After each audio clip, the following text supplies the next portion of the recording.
This is the digital asset investor. I've been doing some further research to try to find any kind of links that I can between Coinbase and Ripple, and I think there are plenty from what I'm seeing.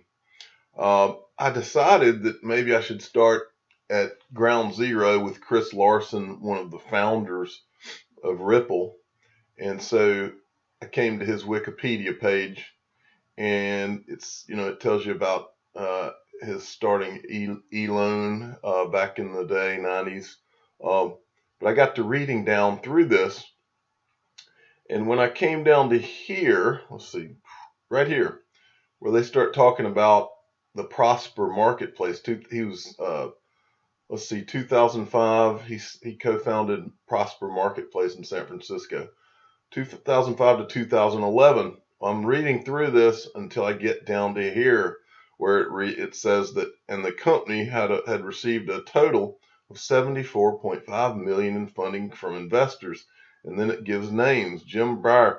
I stopped in my tracks at this one, Tim Draper, for a couple of reasons. Tim Draper, I've watched many. He's a billionaire, and I've watched many YouTube videos about him. He is a Bitcoin disciple. In fact, I think he bought a lot. I believe it was the Mt. Gox auction where they auctioned off a bunch of Bitcoin. I think that's where he really came on the radar in the Bitcoin community.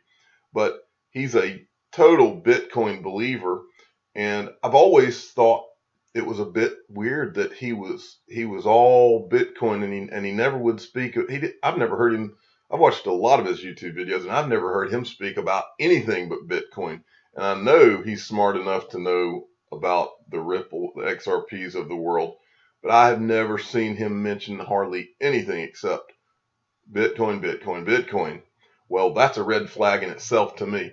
Then I decided but I saw this, and it jumped off the page. So now you have a link between Chris Larsen and Tim Draper.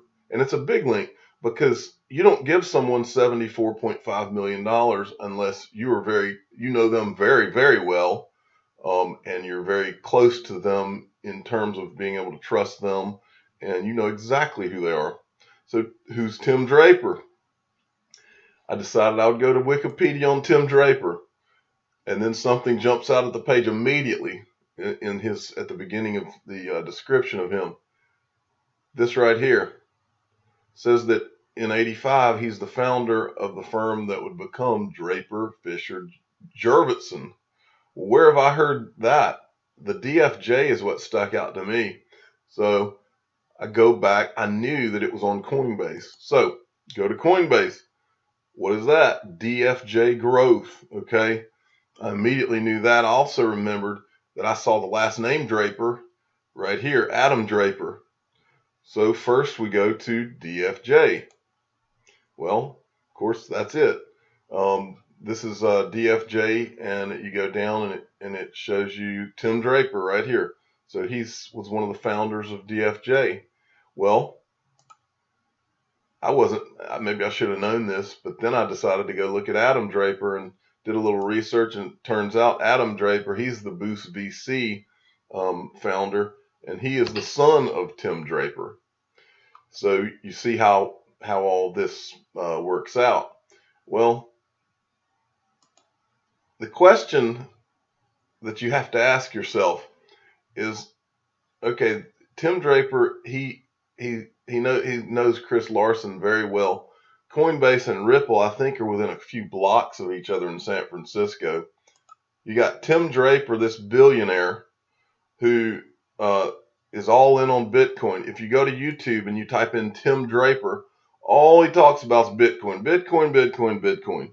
Well, if you know anything from watching my videos or anything about how the world works by now, billionaires are thinking 2 and 3 and 4 steps ahead of all the rest of us. If they're talking about one thing, they're doing another thing.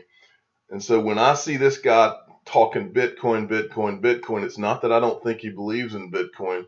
Bitcoin may be what he uses to push blockchain overall. But my hunch is that Ripple being added to Coinbase is a much larger thing than we think. It's not just another coin, and I think that's the reason it's taking so long. But I think that the Tim Drapers of the world as well as many of these companies involved, are your whales. And I think Tim Draper may be one of the largest whales. And I'm talking whales of XRP, not Bitcoin. This rabbit hole continues to go deeper. And I'm going to probably do some kind of presentation where we can visualize how all of these people are linked instead of talking about it like this.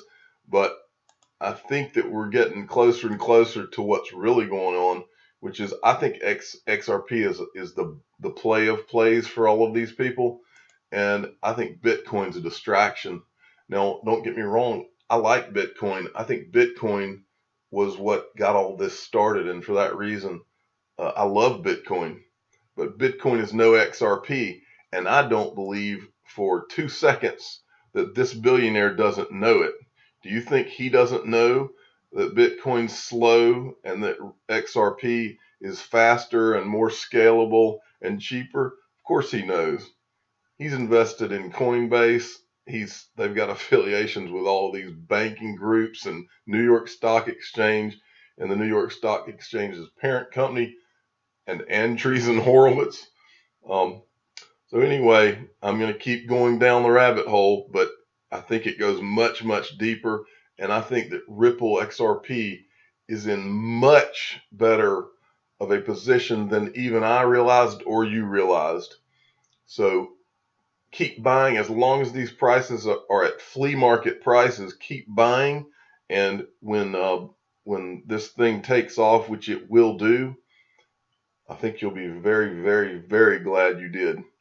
I'm the digital asset investor. I appreciate you watching. Please subscribe and share these videos and like them as much as you can. And remember that I'm not an investment advisor. This is purely for entertainment. Thank you.